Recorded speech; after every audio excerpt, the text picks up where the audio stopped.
Praise Lord, जय मसीह की।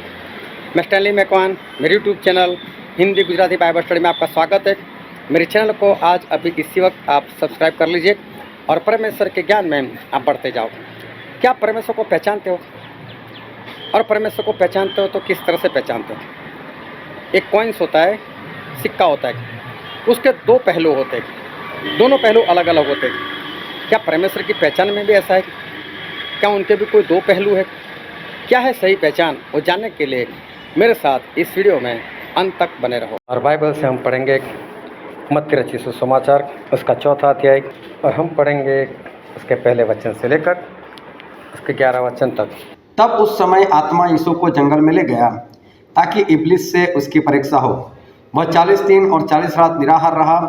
अंत में उसे भूख लगी।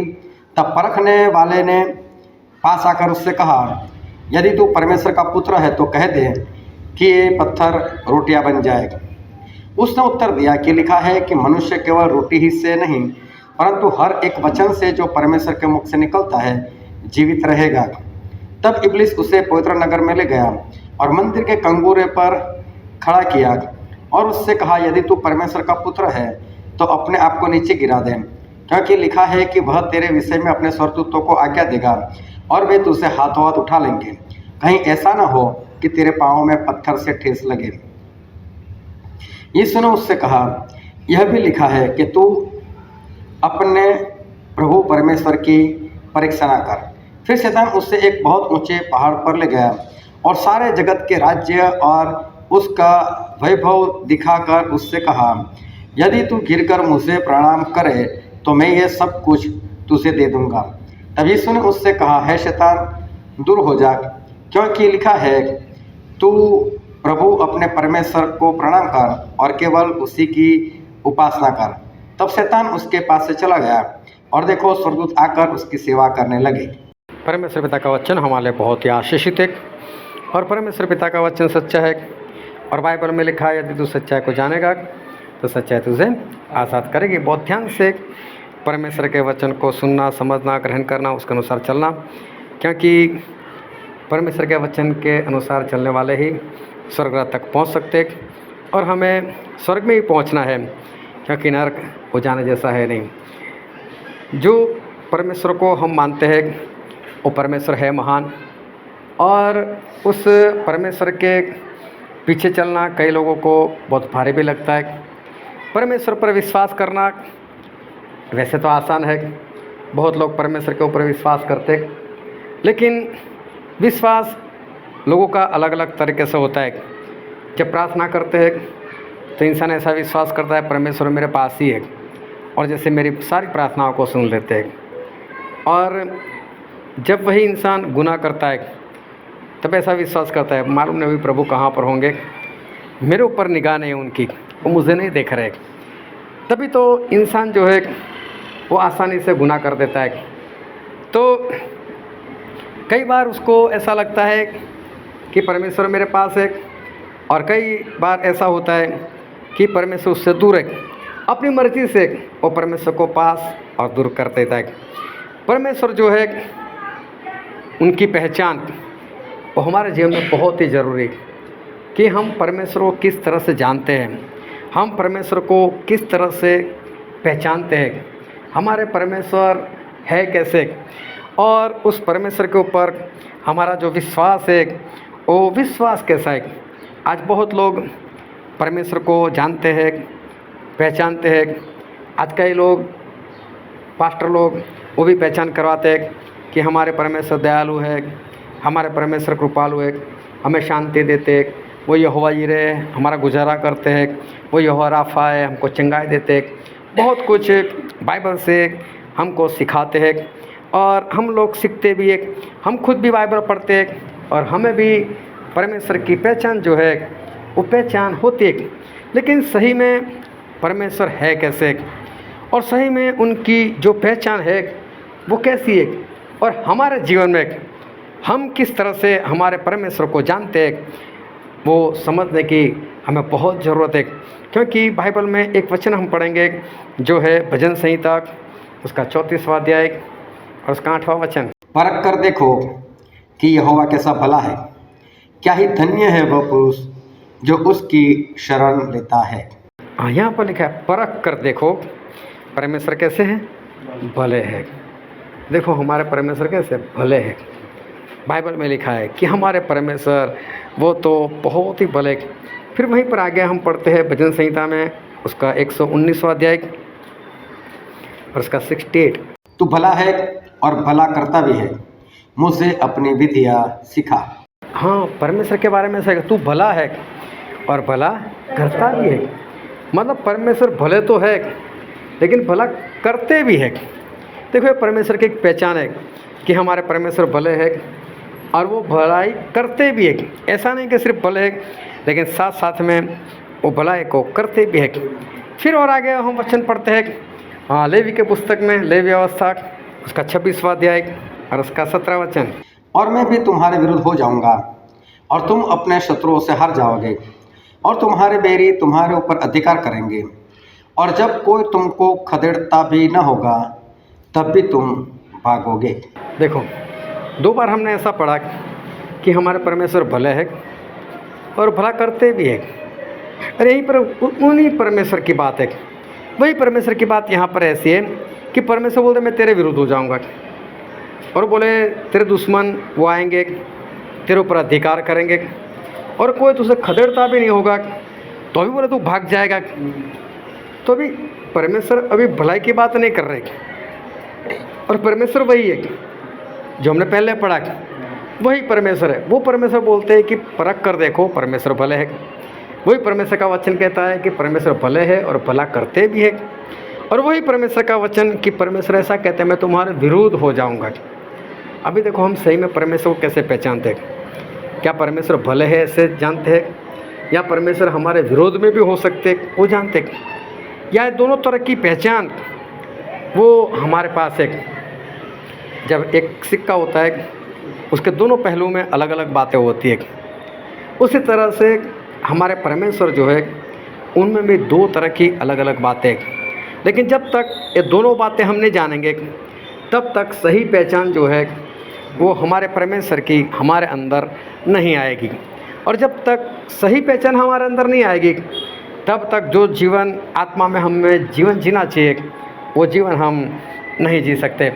तो बाइबल में लिखा है कि परमेश्वर बोलते हैं मैं तेरे विरुद्ध में हो जाऊंगा, तेरे दुश्मन आ जाएंगे, तेरे दुश्मन तेरे ऊपर अधिकार करेंगे, कोई तुझसे खदेड़ता नहीं होगा तो भी तू डर के मारे वहाँ से भाग जाएगा, ऐसा परमेश्वर कहते हैं। एक वचन और भी पढ़ते हैं जो यिर्मयाह भविष्यवक्ता के पुस्तक में है और उसका 14 अध्याय और उसका 11 और 12 वचन। फिर यहोवा ने मुझसे कहा, इस प्रजा की भलाई के लिए प्रार्थना मत कर, चाहे वे उपवास भी करे तो भी मैं इनकी दुहाई न सुनूंगा, और चाहे वे होम बलि और अन्न बलि चढ़ाए तो भी मैं उनसे प्रसन्न न होऊंगा।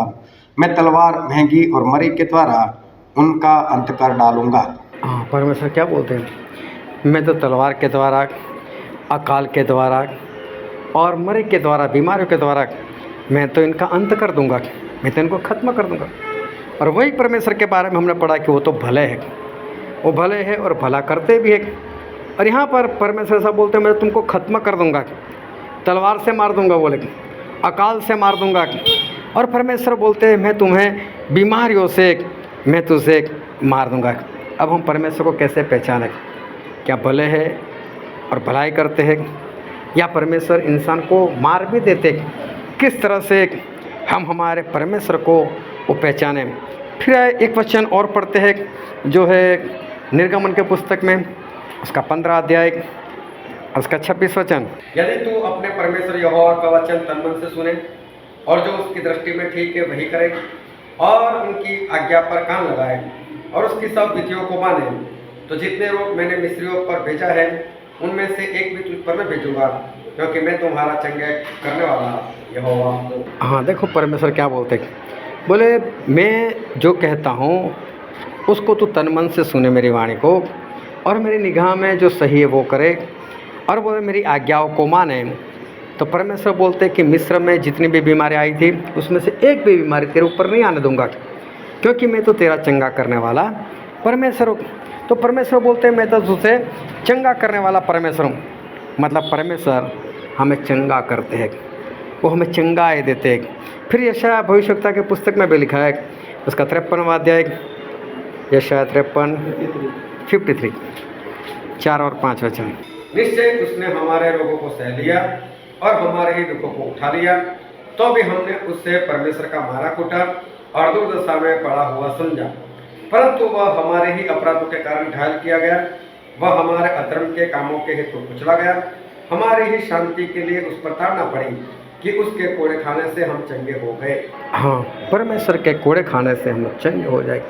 हमारी बीमारियों को उठा लिया। तो परमेश्वर हमारी बीमारी को उठा लेने वाले परमेश्वर, हमको बीमारी से आज़ाद करने वाले परमेश्वर, हमें चंगा करने वाले परमेश्वर, वो ऐसा कहते हैं कि उनके कोड़े खाने से हम चंगे हो गए। तो परमेश्वर हमसे आज जो बात करने के लिए जा रहे हैं, तो परमेश्वर ये कहते हैं कि परमेश्वर हमें चंगा करने वाले परमेश्वर हैं। वो तो हमको चंगाई देते हैं। वो बोलते हैं मेरी वाणी अगर तन मन से सुने, मेरी निगाह में जो सही वो करे, मेरी आज्ञाओं को माने, तो मैं तो तेरा चंगा करने वाला परमेश्वर हूँ। फिर एक वचन और पढ़ते हैं जो व्यवस्था विवरण में, उसका 28वां अध्याय, 60 और 61। और वह मिस्र के उन सब रोगों को फिर तेरे ऊपर लगा देगा जिनसे तू भय खाता था, और वे तुझ में लगे रहेंगे। और जितने रोग आदि दंड इस व्यवस्था की पुस्तक में नहीं लिखे हैं, उन सभी को भी यहोवा तुझको यहाँ तक लगा देगा कि तू सत्यानाश हो जाएगा। देखो परमेश्वर यहाँ पर क्या कहते हैं, बोले मिस्र की जिस बीमारी से तू डरता था वो सारी बीमारी तेरे ऊपर लेकर आऊँगा। पहले हमने क्या पढ़ा, उसमें से एक भी बीमारी तेरे ऊपर आने नहीं दूंगा। अब परमेश्वर बोलते हो सारी बीमारी लेकर आऊँगा। इतना ही नहीं, वो भी बीमारी लेकर आऊँगा जो मैंने लिखी नहीं है। बोले वो भी बीमारी तेरे ऊपर लेकर आऊँगा। और वो भी कब तक? बोले जब तक तेरा सत्यानाश ना हो जाए, मतलब तू पूरी तरह से खत्म ना हो जाए, तब तक मैं तेरे ऊपर बीमारी लेकर आऊँगा। अब हम परमेश्वर को कैसे पहचानें? क्या बीमारी दूर करते हैं या बीमार करते हैं? क्या वो बीमारी से आज़ाद करते हैं या इतनी बीमारी लाकर इंसान को ख़त्म कर देते हैं?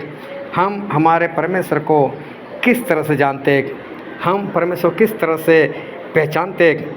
आज वचन कुछ ज़्यादा है, लेकिन उसको निकालते रहना ताकि समझ में आएगा कि हमारे परमेश्वर का स्वभाव जो है, हमारे परमेश्वर की पहचान जो है, वो हमें पता चलेगा वो कैसे है। और फिर मत्ती में ऐसा लिखा है, उसका 11वां अध्याय और उसका 29 वचन, मेरा जुआ अपने ऊपर उठा लो और मुझसे सीखो, क्योंकि मैं नम्र और मन में दीन हूँ, और तुम अपने मन में विश्राम पाओगे। हाँ देखो प्रभु से क्या बोलते हैं, मैं मन में कैसा हूँ? नम्र हूँ, मैं दीन हूँ। प्रभु से ऐसा कहते हैं, मैं तो नम्र हूँ और मैं तो दीन हूँ। नम्रता का मतलब होता है कि सबसे नीचे की जगह पर बैठने वाला मैं हूँ, सामने वालों को अपने से बढ़कर मानना, ऐसा परमेश्वर बोलते। मैं तो नम्र हूँ, बोले मैं तो सबसे दीन हूँ, ऐसा परमेश्वर कहते हैं। फिर दूसरे शमूएल में ऐसा लिखा है, दूसरा शमूएल उसका 22वां अध्याय और उसका 27 वचन, 27। शुद्ध के साथ तू अपने को शुद्ध दिखाता, और टेढ़े के साथ तू तिरछा बनता है। हाँ, टेढ़े के साथ तू तिरछा बनता है। अभी देखो पहले क्या हमने पढ़ा कि परमेश्वर कैसे नम्र है, वो तो दीन है, लेकिन फिर क्या बोला, मैं तिरछा हो जाऊँगा। बोले मैं तिरछा हूँ।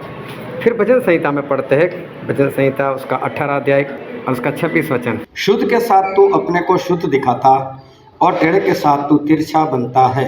हाँ, एक बार फिर यहाँ पर लिखा है कि टेढ़े के साथ तू तिरछा बनता है। देखो परमेश्वर ये भी बोल रहे हैं मैं नम्र हूँ, तो साथ साथ में और जगह पर ये बोल रहे कि मैं तो टेढ़े के साथ मैं तिरछा हो जाऊँगा, मतलब मैं भी टेढ़ा हो जाऊँगा, ऐसा परमेश्वर कहना चाहते। तो परमेश्वर सही में नम्र है या वो टेढ़े है या तिरछे है? कैसे हमारे परमेश्वर है? हम उस परमेश्वर को किस तरह से जानते हैं कि हमारे परमेश्वर वो कैसे है? फिर भजन संहिता में लिखा है उसका 139, 139 उसका 4था वचन, हे यहोवा, मेरे मुंह में ऐसी कोई बात नहीं जिसे तू पूरी रीति से न जानता हो। हाँ, यहाँ पर जो वचन लिखा है उसका सही मतलब ऐसा होता है कि अगर मैं बोलने भी जाऊँ उससे पहले परमेश्वर आप मेरी बातें को सुन लेते हो। मतलब मैं बोलना अभी तो शब्द निकले भी नहीं, उससे पहले आप मेरी आवाज़ को सुन लेते हो, मेरी प्रार्थना को सुन लेते हो। फिर आगे पढ़ते हैं उसका 34वां अध्याय 34 और उसका 15 वचन, यहोवा की आंखें धर्मियों पर लगी रहती है, और उसके कान भी उसकी दुहाई की ओर लगे रहते हैं। हाँ, परमेश्वर के कान धर्मियों की दुहाई के ऊपर, प्रार्थना के ऊपर लगे रहते या खुले रहते, मतलब परमेश्वर क्या करते हैं, हमारी प्रार्थना सुनते हैं। ये वचन कहना चाहता है कि हमारे परमेश्वर जो है वो हमारी प्रार्थना को सुनते हैं। लेकिन अभी एक वचन और पढ़ते हैं जो है यिर्मयाह में और उसका 7वां अध्याय उसका 16वां वचन। इस प्रजा के लिए तू प्रार्थना मत कर, न इन लोगों के लिए ऊंचे स्वर से पुकार, न मुझसे विनती कर, क्योंकि मैं तेरी नहीं सुनूंगा। हाँ देखो परमेश्वर यहाँ पर क्या बोलते हैं, तू प्रार्थना मत कर, इनके तू विनती में मत कर, और करेगा तो सुनूंगा भी नहीं।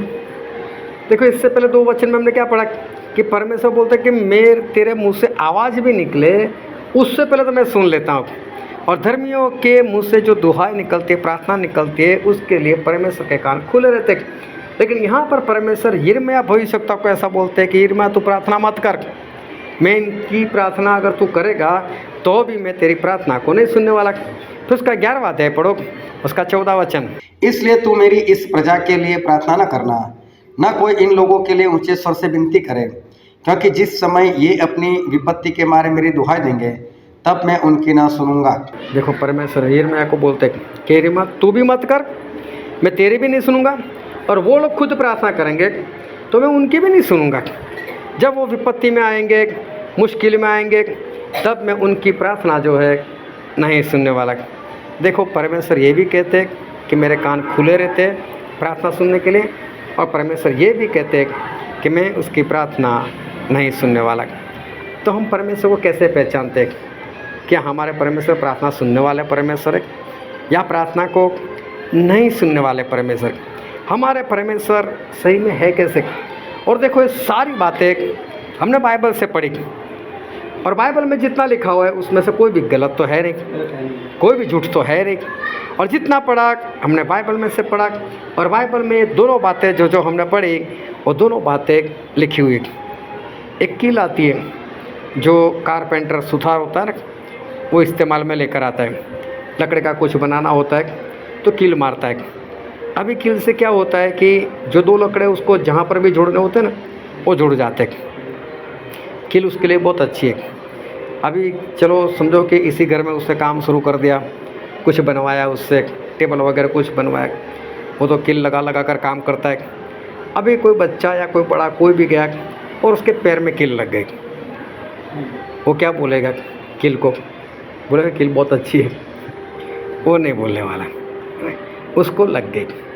लेकिन उसको लग गई तो उसको देखकर चलना चाहिए था। अगर किसी को कील लगे तो देखकर उसको चलना चाहिए। क्या कील किसी को पैर में लगाने के लिए, खून निकालने के लिए?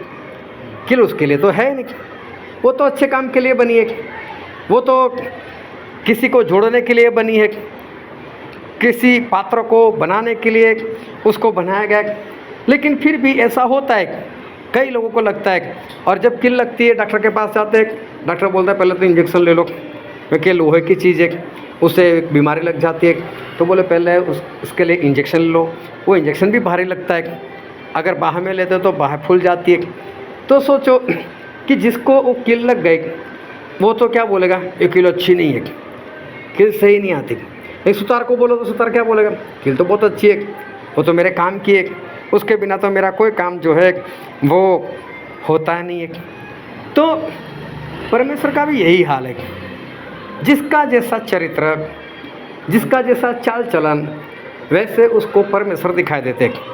एक बार पति पत्नी थे, रात में कहीं से अपने घर पर आए, घर पर लॉक लगा हुआ था, तो लॉक खोलना था, तो पति ने चाबी जो है पत्नी के हाथ में थी, तो अपनी मोबाइल निकाला, उसमें से टॉर्च उसने चालू कर दी और टॉर्च उस लॉक पर लगाने लगा। अभी पत्नी काफ़ी प्रयत्न कर रही, चाबी बदल रही, लेकिन उससे वो ताला खुल नहीं रहा।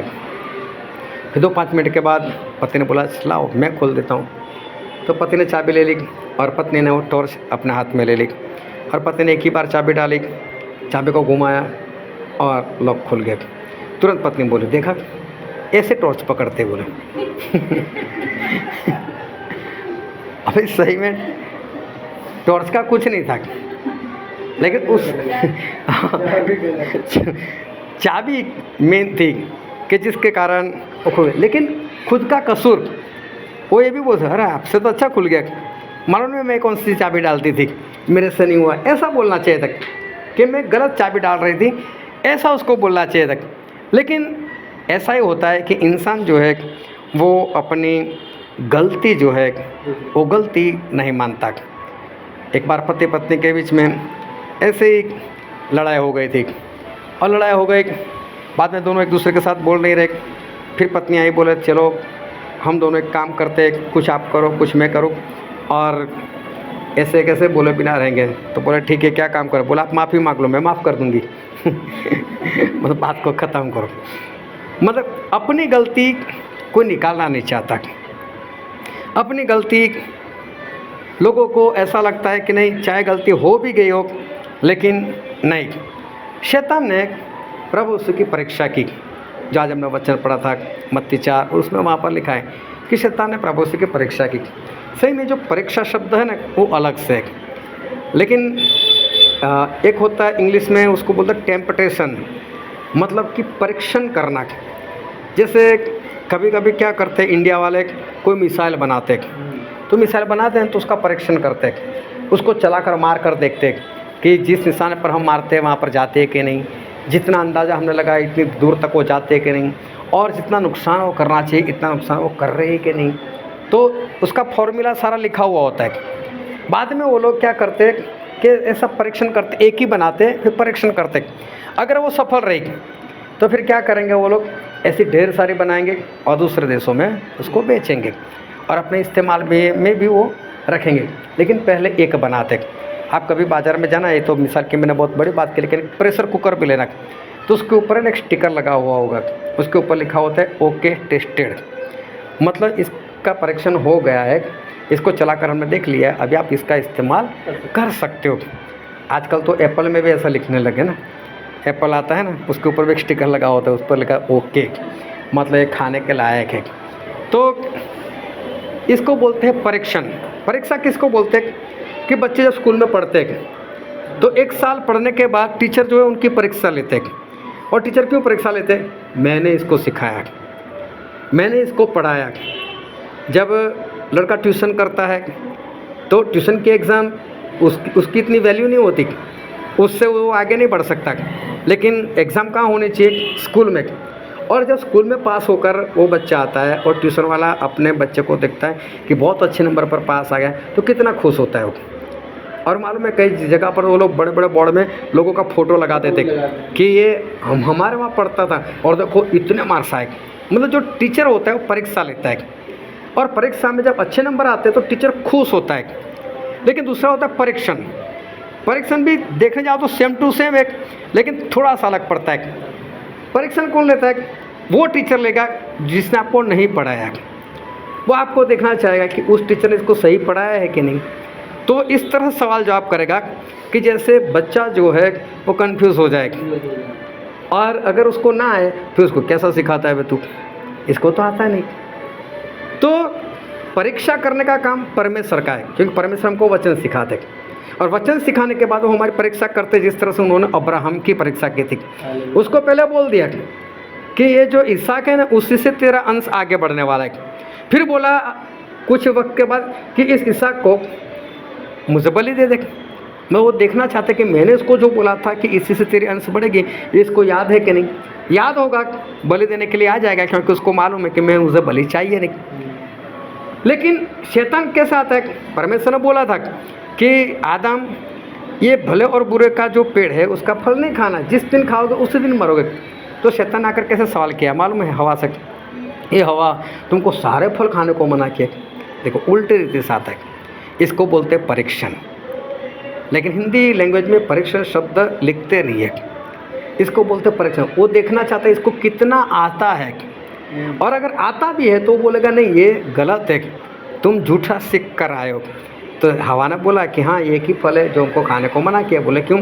बोले ऐसा बोला है परमेश्वर, खाओगे तो मर जाओगे। बोले नहीं नहीं नहीं मरोगे तुम लोग। तो शैतान उल्टा कर देता है, उसको बोलते हैं परीक्षण। तो शैतान इसी तरह से परीक्षण करने के पास वो परमेश्वर के पास है, प्रभु से के पास है, जो हमने बाइबल में पढ़ा। तो परीक्षण करने का काम कौन करता है? शैतान करता है। ये काम ही शैतान का है। एक वचन और भी पढ़ लेते हैं हम, याकूब की पत्री में, उसका पहला अध्याय उसका 12 से पढ़ो। धन्य है वह मनुष्य जो परीक्षा में स्थिर रहता है, क्योंकि वह खरा निकलकर जीवन का वह मुकुट पाएगा जिसकी प्रतिज्ञा प्रभु ने अपने प्रेम करने वालों को दी है। जब किसी की परीक्षा हो तो वह यह न कहे कि मेरी परीक्षा परमेश्वर की ओर से होती है, क्योंकि न तो बुरी बातों से परमेश्वर की परीक्षा हो सकती है और न वह किसी की परीक्षा आप करता है। हाँ, लिखा है यहाँ पर कि जब किसी की परीक्षा हो तो ऐसा ना बोले कि परमेश्वर की ओर से परीक्षा हुई, जबकि परमेश्वर ने तो परीक्षा ली थी अब्राहम की। तो ये जो सही शब्द है ना वो है परीक्षण। परीक्षा परमेश्वर करते हैं और परीक्षण शैतान करता है। इंग्लिश में दोनों शब्द अलग है, तो कभी इंग्लिश पढ़ लेना तो पता चल जाएगा। तो शैतान जो है उसने परमेश्वर का परीक्षण किया, परमेश्वर को परखने का प्रयत्न किया कि मेरी चाल में वो आ जाते हैं, पाप कर देते हैं कि नहीं, ऐसा। और आज वही शैतान का काम आज कई इंसान लोग करते हैं, परमेश्वर का परीक्षण करना। ध्यान से समझना कि आज इंसान वो किस तरह से परमेश्वर का परीक्षण करते हैं। एक वचन पढ़ते हैं जो है मलाकी भविष्यवक्ता का पुस्तक, पुराने नियम में आखिरी पुस्तक, उसका 3रा अध्याय और 7वें वचन से लेकर 10 वचन तक। अपने पुरखाओं के दिनों से तुम लोग मेरी विधियों से हटते आए हो और उनका पालन नहीं करते। तुम मेरी ओर फिरो तब मैं भी तुम्हारी ओर फिरूंगा, सेनाओं के यहोवा का यही वचन है। परंतु तुम पूछते हो हम किस बात में फिरे? क्या मनुष्य परमेश्वर को धोखा दे सकता है? देखो तुम मुझको धोखा देते हो और तो भी पूछते हो कि हमने किस बात में तुझे लूटा है।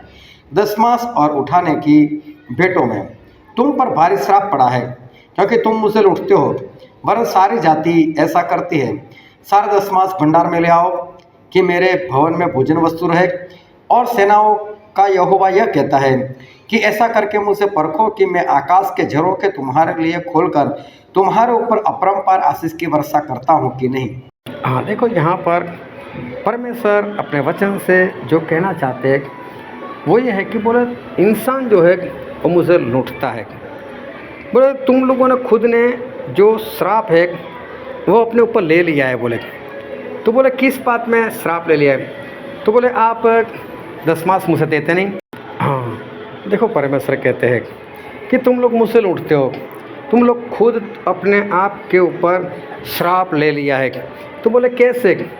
तो परमेश्वर ने एक बात यहाँ पर बताई थी, और ये वचन तो आप लोगों ने बहुत बार ही सुना होगा, क्योंकि 10वें हिस्से के ऊपर बहुत बार प्रचार किया जाता है। लेकिन हम कुछ और देखना चाहते हैं कि परमेश्वर यहाँ पर हमको कहना क्या चाहते हैं। परमेश्वर कहते हैं कि जो 10वां हिस्सा है वो मेरा है, वो आप लोगों का नहीं है। जो आप कमाई करते हो उसका 10वां हिस्सा वो मेरा है, और अगर वो मुझे दोगे तो मैं तुम्हें अपरंपार आशीष दूंगा, और अगर नहीं दोगे तो श्राप आपके ऊपर खुद ब खुद आ जाएगा, आप श्राप में चले जाओगे। एक बार एक भिखारी था और वो भिखारी कहीं पर बैठे बैठे भीख मांग रहा था, और वहाँ से एक बड़ी कार निकली। जो कार निकली तो कार वाले के पास भी उसने इशारा किया, तो कार वाले ने कार रोक दी। अंदर से एक बड़ा बिजनेसमैन निकला, उसने भिखारी के साथ बातचीत की। बोले क्या चाहिए? बोले कुछ भी फेंक दे दो। बोले चल मैं तुझे 50 रुपये दे दूँगा, क्या करेगा इससे? बोले खाऊंगा। चल आज का टाइम निकल जाएगा, फिर क्या करेगा? कल क्या करेगा? दूसरे दिन फिर भीख मांगेगा। तो बोलते ये तो हर रोज़ का काम है तेरा, भीख मांगना। मैं कुछ तेरे लिए ऐसा कर सकता हूँ कि तू कभी भीख ही ना मांगे। बोले वो कैसे? बोले चल तुझसे कुछ आता है, अगर तुझसे कोई भी काम आता है तो मुझे बता। तो उसने ऐसा बताया कि मुझे एक मशीन बनाना आता है, जो चावल निकालते हैं ना, वो चावल निकालने वाला मशीन। बोले वो मैं बना सकता हूँ। बोले फिर तो अच्छी बात है। तो बोले चल तू वही काम कर ले। बोले मैं कैसे करूँगा? बोले पैसे मैं लगाता हूँ ना, मैं तुझे पूरी फैक्ट्री बना कर देता हूँ और तू उसका कारोबार कर रहा है। वो तो खुश हो गया। फिर बोले आगे क्या होगा, जो प्रॉफिट होगा उसका? तो बोले हाँ बंटवारा करेंगे ना। बोले कैसे? तो बोले मेरा 10%, तेरा 90%। वो बोलते हैं कि आप इतना पैसा लगा कर आपके 10%? बोले हाँ, मुझे कुछ नहीं चाहिए, बस तेरी भीख जो है वो छूट जाएगी, बस इतना मैं चाहता हूँ। मेरे पास एक मैं सहायता करना चाहता हूँ। बोले ठीक है, अभी बड़ी फैक्ट्री लगा दी और उसको वहाँ पर लगा दिया, उसने मशीन बनाना शुरू कर दिया और वहाँ पर मशीनें बिकने लगी। 1 साल हुआ और 1 साल के बाद जिस भाई साहब ने ये सब कुछ कर दिया था उससे फ़ोन किया, भाई साहब 1 साल हो गया, अभी आऊँ मैं हिसाब करने के लिए। तब उसने देखा कि कमाई तो अच्छी हुई है, और कमाई तो अच्छी हुई है, गिन कर देखा तो वो 10% इसको दे देने का। बोले इसने किया ही क्या है, वो तो कभी भी मेरे साथ रुका ही नहीं, उसने तो कोई मेहनत ही नहीं की, उसने कोई काम ही नहीं किया, मैं उसको 10% क्यों दे दूँ। उसके अंदर लालच आ गया। तो बोला नहीं एक काम करो, अगले साल आ रहा, अभी तो नया नया धंधा है ना, तो कुछ कमाई नहीं हुई है। तो कोई बात नहीं, अगले साल आऊँगा। दूसरा साल हो गया, दूसरे साल भी अभी तो ज़्यादा कमाई हुई थी, जब पहली बार नहीं दे पाया तो अभी क्या देगा। फिर उसने बहाना बता दिया, बोला अगले साल आना। बोला कोई बात नहीं। अभी तीसरे साल जो जिसने एक काम कर दिया था वो भाई साहब खुद वहाँ पर पहुँच गए, और वहाँ पर जाकर जब छानबीन की तो पता चला कि ये भाई साहब पहले ही साल से वो तो अच्छी कमाई करता है, और वो क्या करेगा, सब कुछ तो उसका ही था, निकाल दिया उसको। अभी देखने जाओ इसके पास था क्या, इसके पास कुछ नहीं था। चाहे उसने मेहनत की नहीं की हो तो दूर की बात है, लेकिन जब उसने पैसे ना लगाए होते तो क्या होता, वो कुछ भी नहीं कर पाता। तो सारा किराया था उसका एक। तो सही में इसको बोलना चाहिए कि नहीं मालिक आप इतने पैसे खर्च कर रहे हो तो हम 50-50 रखेंगे, उसको सामने से बोलना चाहिए। लेकिन 10% सुनकर भी अच्छा लगा उसको, अच्छा है 10% देना है, लेकिन जब देने की बात आई तब वो दे भी नहीं पाया। तो फिर उसके मालिक ने क्या किया, उसको वहीं से निकाल दिया। ये वापस उसका क्या हाल होगा, वही हो जाएगा, वही वापस वो भिख मांगने ही लग जाएगा। इंसान जो है वो इसी तरह से वो परमेश्वर का परीक्षण करता है। बाइबल में तो लिखा हुआ है कि अगर नहीं दोगे तो श्राप आ जाएगा, तो लिखा है मतलब ऐसा होगा ही। तो इंसान को क्या करना चाहिए, दे देना चाहिए, चलो छुटकारा हमारा हो जाएगा। परमेश्वर ने बोला है कि दोगे तो आशीष, और वो भी अपरंपार, नहीं दोगे तो श्राप आएगा। तो इंसान को क्या करना चाहिए, परमेश्वर के परीक्षण नहीं करने चाहिए कि हाँ मैं देखता हूँ कि अगर परमेश्वर की आज्ञा नहीं मानता तो होता है कुछ मुझसे। सही में बाइबल में लिखा है ऐसा कुछ होता है। एक परिवार था, उनके हालत काफ़ी बिगड़े हुए थे और पैसों में इतने कर्जे में डूब गए थे कि तब तो मोबाइल नहीं था, लेकिन वो लैंडलाइन फ़ोन होता था, और जब कभी घंटी बज जाती थी वो इतना डर जाते थे, मालूम नहीं कौन होगा, कितनी गाली बोलेगा मालूम नहीं, इतने कर्जे में डूबे हुए थे और सामने कमाई नहीं थी। और ऐसा भी नहीं था कि कमाई बिल्कुल नहीं थी। उस वक्त भी जब मैं उनको मिला था 2006 में, उनकी कमाई थी 16,000, और 16,000 उस ज़माने में अच्छी कमाई थी। लेकिन समस्या क्या थी कि बहुत जगह पर लोन लेकर बैठे थे और बहुत लोगों से कर्जा लेकर बैठे थे। भाई साहब उड़ीसा में जॉब कर रहे थे और पूरा परिवार आनंद में रहता था। अभी वहाँ पर उसको अपना भी गुजारा कर रहा है, इधर इसका भी गुजारा कर रहे हैं। तो इसके कारण क्या है, पैसे सारे चले जाते थे, कर्जा नहीं चुका पाते थे। और कर्जा नहीं चुका पाने के कारण लोग गालियाँ बोलते थे, पैसे दो पैसे दो। बैंक वाले आते जाते रहते थे, वो लोग भी धमकी देते थे, हमारे पैसे नहीं देते, बहुत डरते थे। तो जब हमारी पहचान हुई, मुझे बोला कि आप हमारे लिए प्रार्थना करो कि हमारी कमाई कुछ बढ़ जाए। और वो भाई साहब ने बोला मैं तो फ़ौरन नहीं जाना चाहता हूँ, यहाँ की कमाई से मेरा कुछ नहीं होने वाला। प्रार्थना भी उसके लिए की और सही में उनको फ़ौरन जाना हो गया, और उनकी तनख्वाह जो है वो 70,000 हो गई। 70,000 हो गई। अभी तो बहुत आसान था कर्जा चुकाना, वहाँ तो खाना पीना रहना सब फ्री में था, तो वहाँ तो घर चलाना नहीं था, बस यहीं पर घर चलाना था।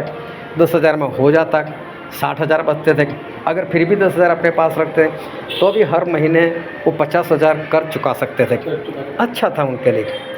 लेकिन उन्होंने मुझसे एक वादा किया, बोले अब हम जो 10वां हिस्सा है आपको देंगे। मैं बोला मैंने तो मांगा नहीं। बोले हाँ आपने नहीं मांगा, लेकिन ऐसा हमको परमेश्वर बोल रहे हैं। उन लोगों का कहना ऐसा था कि परमेश्वर हमको ऐसा बोल रहे हैं कि इसको ही देना, क्योंकि इन्हें प्रार्थना की, ये आपके पास है, बोले उसको देना। मैंने बोला देखो परमेश्वर आपको जो बोलते वैसे कर रहा, मैं कभी आपके पास मांगने वाला नहीं हूँ। अभी क्या हुआ, 1 महीना हुआ, तनख्वाह आ गई, पैसे भी भाई साहब ने भेज दिए, मेरा भी आना जाना वहाँ लगा रहता था। लेकिन अब उनको डर लगने लग गया, कहीं मांग ना ले पैसा, कहीं मांग ना ले। तो जब मैं जाता था तो रोने बैठ जाते थे। रोने बैठ जाने का मतलब अभी तो जाने दो ना, इतना कर्ज बाकी है, अभी ये बाकी है, वो बाकी। मैं समझ गया कि मुझे क्या कहना चाहते हैं। उन्होंने कोई बात उसकी फ़िक्र मत करो, जब जॉब लग गई तो हो जाएगा। अभी फिर मैंने भी देखा कि मैं जाता हूँ, अब इनको अच्छा नहीं लगता, मैंने भी जाना बंद कर दिया। अभी 1 साल हो गया, 1 साल हो गया और आ रही थी क्रिसमस, और क्रिसमस के बाद वो यहाँ पर मनाते मकर संक्रांति, पतंग उड़ाते। और भाई साहब इसके शौकीन थे। उनकी कंपनी में कोई काम नहीं था, मुफ्त में उस वक्त तनख्वाह मिलती थी और काम आने वाला था, फरवरी या मार्च में आने वाला था।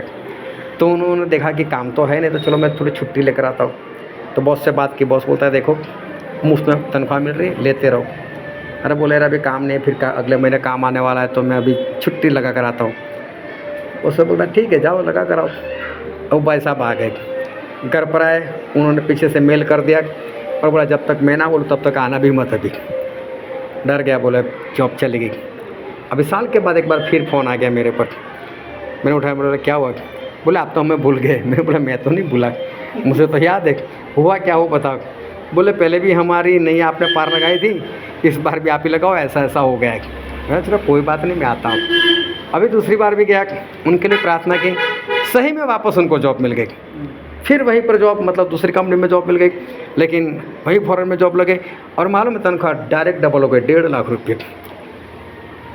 फिर भी वही रोना धोना, मैंने फिर देखा, मैंने फिर वहाँ जाना बंद कर दिया। अभी चलते चलते ऐसा हुआ, लड़का जवान होने लग गया, पैसे ज़्यादा आते थे, सिगरेट पीने लग गया, उसको रोका नहीं टोका नहीं, शराब पीने लग गया और मालूम नहीं गलत संगति में पड़ गया, जुआ खेलने लग गया। ये सारी बातें मुझे नहीं मालूम, लेकिन उनको अपना घर छोड़कर भागना पड़ा वहाँ से और वडोदरा में आकर किराए से रहने लगे। वहाँ पर खुद का घर था, किराए से रहने लगे। अभी मैं कहीं पर ऐसे ही मीटिंग करता था, वो बहन और ये बहन दोनों आपस में मिले। तो उस मैंने बोला कि मेरे पास एक पास्टर आते हैं, अच्छे से मीटिंग करते हैं, और उनका नाम स्टैनली है। तो उनको याद है स्टैनली नाम का, तो हमारे पास भी आता है, वो भी वडोदरा का ही था। बोले फ़ोटो है? तो बोले अरे बोले इसके साथ तो हमारी बहुत पुरानी पहचान, आपसे भी पुरानी पहचान है। तो फिर मुझे फ़ोन किया, मुझे बुलाया। मैंने बोला यहाँ पर आगे क्या हुआ? तब सारी बातें बताई। मालूम है लड़का जुए में 35 लाख कर्ज कर चुका था, कर्ज। तो हारा कितना होगा? अगर आप दुकान पर रोज़ जाते होगे, 10, 20, 50, 100 का लेते होगे, 1000 का लेते होगे, तो कभी 1 महीने के बाद कोई रखेगा ना, थोड़ा सा उधार देंगे। उधार देता है कौन? लेकिन जब उसको पता चलता है कि हाँ बार बार आता है, लेकर जाता है, कर चुका देता है, तो कितना हारा होगा? तब 35 लाख का कर्जा उसका हो गया और लोग मारना आने लगे, तब वो वहाँ से भाग गए। चलो कमाई और भी ज़्यादा है उनकी, वो भी कर्ज उतार देंगे। लेकिन कहने का मतलब ये है कि इसको कहते हैं कि परमेश्वर का परीक्षण करना। कि बाइबल में लिखा है ऐसा होता है कि नहीं? बाइबल में से बहुत सारी बातें जो है वो लिखी हुई है। हमें कभी ऐसा परीक्षण नहीं करना है कि बाइबल में जो लिखा है उसके अनुसार कुछ होता है कि नहीं। कि चलो हम देख लेते कि बाइबल में तो परमेश्वर ने लिख दिया, तो अभी ऐसा होता है कि नहीं। लोग मांग करे परमेश्वर से और ना मिले, ऐसा तो होता नहीं। भिखारी सोचता नहीं है कि इस भाई साहब ने मेरे ऊपर इतना रहम किया, इतनी कृपा की, तो लाओ उसका जो बनता है मैं उसको दे दूँ। अब एक इंसान तक वो प्रार्थना करने लग गया कि उसको सपने में, और सपने में उससे प्रार्थना की कि परमेश्वर मुझे ऐसा बनाओ कि बस मैं लोगों को बस मांगता रहूं, लेकिन मेरे पास मांगने वाला कोई ना हो, बस ऐसा मुझे बनाओ। मतलब इसका कर्ज हो जाता था, उसको देना पड़ता था। तो उसने इस तरह से प्रार्थना की और सपने में ही उसके दिन बदल गए और दिन बदल के वो भिखारी बन गया। सभी के पास मांगता ही मांगता था।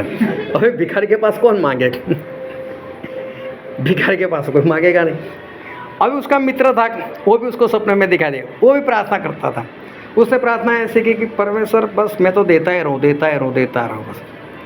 तो वो धनवान बन गया, लोगों को देने वाला बन गया। तो कई बार इंसान जो है उसकी सोच घटिया होती है। अरे अगर हमारे पास है और अगर किसी को सहायता करने की ज़रूरत होती है तो कर देनी चाहिए हमें, क्योंकि परमेश्वर जो है वो सारी बातों की आशीष जो है वो हमें देते। एक बार एक भाई साहब था, तो उसके पास किसी ने पैसे मांग लिए। बोले भाई साहब 10,000 दो, मुझे बहुत ज़रूरत है। मैं सोचा यार चलो इसकी सहायता कर रहे थे, लेकिन उसने देखा तो उसके पास सिर्फ 5,000 रुपये थे। तो उसने बोला ये 5,000 रख, और मैं दूसरे 5,000 तुझे कल दे दूँगा। बोला ठीक है। अभी दूसरे दिन उसका फ़ोन आ गया, भाई साहब 5,000 कल आपने बोला था मुझे देने के लिए, अभी दिए नहीं। तो उसको याद आया, बोले हाँ चल यार अभी तो है नहीं, चलो हफ्ते के बाद दे दूँगा। अभी हफ्ते के बाद वो फिर फ़ोन कर रहा है, भाई वो 5,000 अभी तक दिए नहीं। जब भी मिलता बार बार फ़ोन करता, भाई साहब 5,000 दो, 5,000 दो। अभी इसके दिमाग में भी ऐसा घुस गया कि जैसे 5,000 वो कर्ज लेकर बैठा है। अभी जब वो सामने से आता है ये मुँह घुमा कर भाग जाता है, जब घर पर आता है तो ये छुप जाता है। उसकी पत्नी बोले हुआ क्या? अरे बोले उसको 5,000 देने हैं। बोले कैसे 5,000 दे, वो तो बताओ क्या किया था आपने? तो उसे सारी बातें बताए। तो बोला 5,000 तो आपको उसके पास ले लें। लेकिन कई लोग होते हैं ऐसे, बिंदास से सामने से मांगने चले जाते हैं, ये नहीं सोचते कि देना तो मुझसे है, लेकिन उल्टा काम जो है वो करते। अनन्या शफीरा को देखो, उस वक्त कोई परमेश्वर का कानून ना था नहीं था, और आज भी परमेश्वर का ऐसा कोई कानून नहीं कि अपनी ज़मीन जायदाद बेच दो और पूरा दान कर दो, ऐसी बाइबल में आज्ञा है ही नहीं। लेकिन उस ज़माने में क्या था, सतावट बहुत थी, और कोई यहाँ पर रहेगा, कोई यहाँ पर रहेगा, कोई यहाँ पर रहेगा। तो उन लोगों ने सोचा इतनी सतावट है, हम लोग साथ में रहते, अगर एक साथ में रहेंगे तो चाहे सताव करने वाले आएंगे तो कोई बात नहीं, हम साथ में होंगे तो परमेश्वर के नाम से मर तो सकते हैं हम लोग। और सही में साथ में रहना बहुत ज़रूरी है। तो लोग साथ में रहते थे, जो भी ज़मीन जायदाद होती बेच देते थे, पतरस और यूहन्ना के सामने आके सारे पैसे रख देते थे, जबकि ना उन्होंने ऐसी आज्ञा दी थी, ना परमेश्वर ने ऐसी आज्ञा दी थी, ना ऐसी आज्ञा कहीं पर लिखी हुई थी। वो लोग अपने मन से करते थे। अभी अनन्या और सफीरा वो लोग भी सोच रहे, सभी लोग दे रहे तो चलो मैं भी, हम लोग भी दे देते, लेकिन दिल नहीं है उनका देने का। उनके मन में लालच पड़ी हुई क्या दे देने का, लेकिन लोग दे रहे। तो हो सकता है कोई उनको पूछ ले कि वैसे आपने ऐसा नहीं किया, आपके पास भी तो है। सही में देखने जाओ तो कोई पूछने वाला नहीं था, लेकिन उनको ऐसा लगा होगा कि सभी लोग ऐसा कर रहे, तो फिर हो सकता है। हमारे वहाँ एक चर्च है, वो चर्च में पहले ऐसा करते थे कि जो बीच में जो दान वो लोग इकट्ठा करते तो सभी के पास ऐसे जाते थे दान लेने के लिए। तो उसमें क्या, अगर किसी ने नहीं दिया तो किसी को पता नहीं चलता था। फिर उन्होंने क्या क्या सिस्टम बदल दी, एक गाना गाते थे और आगे एक पेटी रखते थे और सभी को उठ कर वहाँ पर जाना। अभी जो नहीं उठेगा वो दिखेगा कि ये नहीं उठा, तो शर्म लग जाती है। अरे ना हो तो कोई बात नहीं, मत दो, ऐसा जरूर नहीं कि देना ही है, ना हो तो मत दो।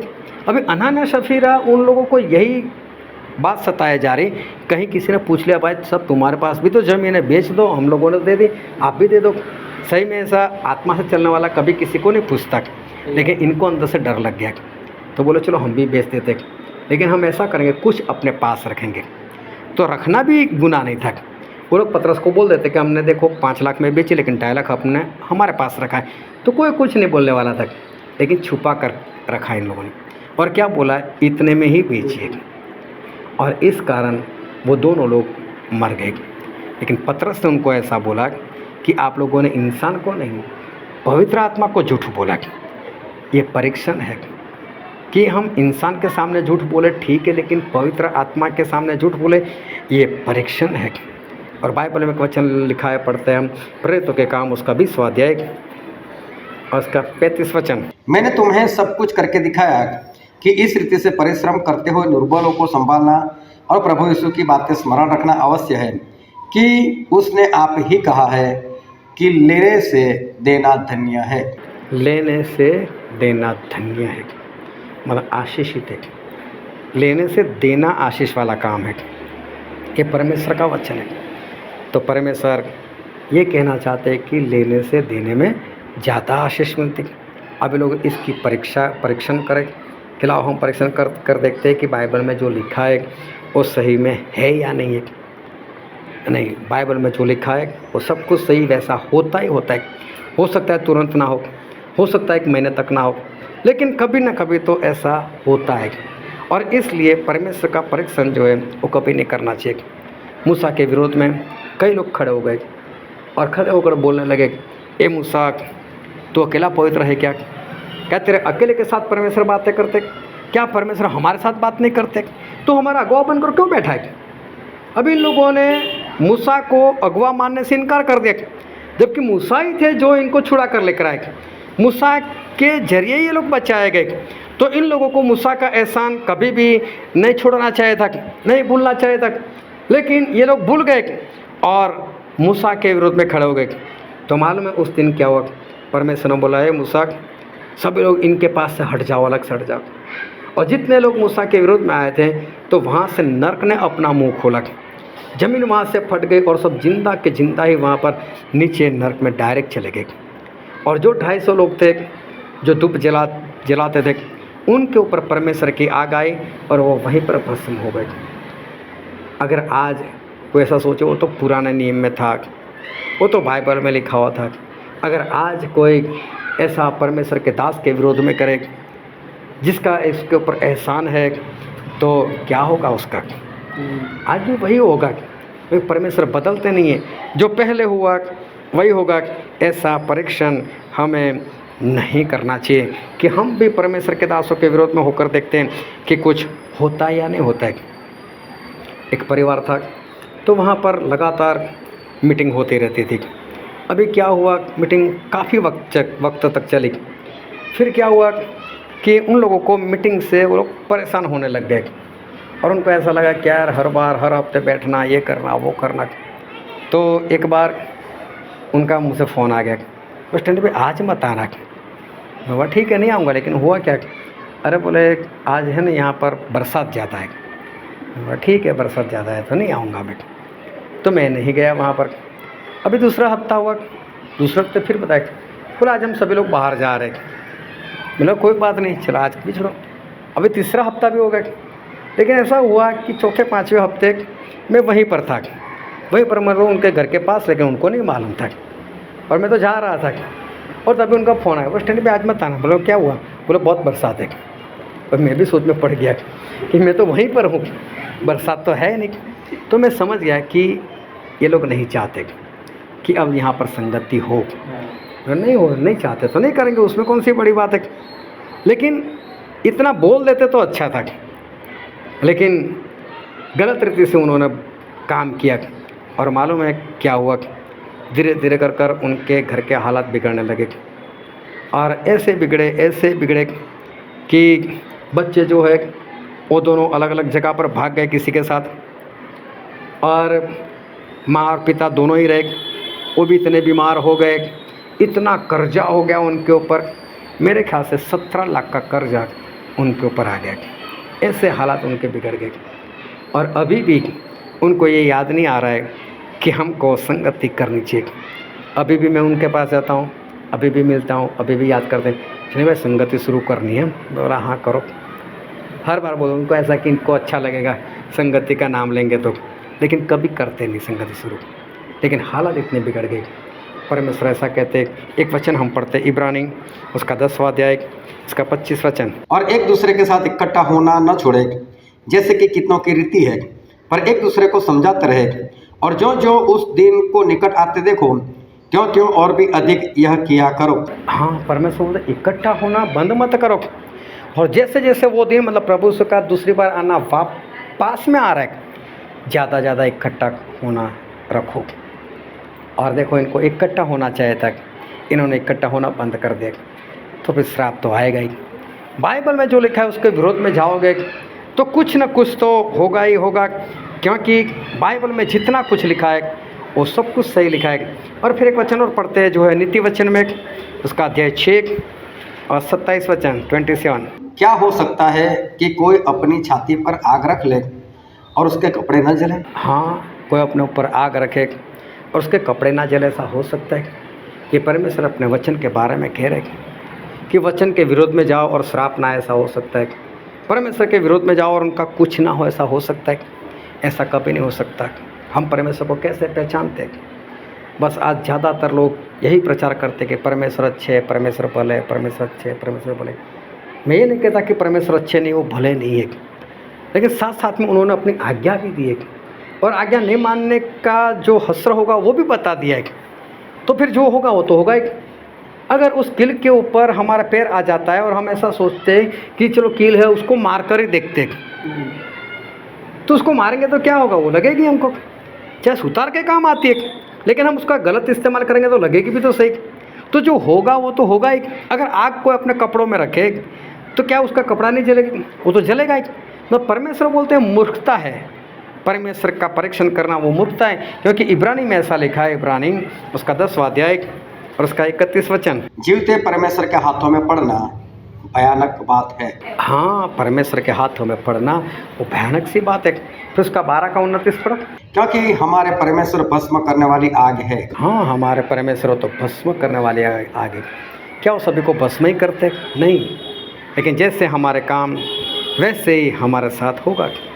हम क्या करते हैं, हम हमारे साथ क्या हो ऐसा चाहते हैं, हम जैसा चाहते हैं, जैसा हमारा चरित्र होगा वैसा ही हमारे साथ होगा। क्योंकि एक वचन और पढ़ते हैं जो लिखा है लूका में उसका अध्याय 6 31 वचन। और जैसा तुम चाहते हो कि लोग तुम्हारे साथ करें, तुम भी उनके साथ वैसा ही करो। हाँ, जैसा आप लोग चाहते हो कि लोग हमारे साथ करें, तो हम कैसा चाहते हैं लोग हमारे साथ कैसा व्यवहार रखें, प्रेम से रखें, हमारे साथ अच्छे से बैठे, अच्छे से बात करें, हमारी भलाई चाहे। तो परमेश्वर बोलते आप भी ऐसा ही करो, सामने आप जैसा चाहते हो ना वैसा ही करो। अगर हम बाहर जाकर किसी को गाली बोले और हम सोचे कि वो हमको फिर भी प्यार करे, कैसे होगा? तो जैसा हम चाहते कोई हमारे साथ करे वैसा हमको पहले उसके साथ करना चाहिए। फिर मत्ती उसका 7वां अध्याय उसका 12 वचन पढ़ो।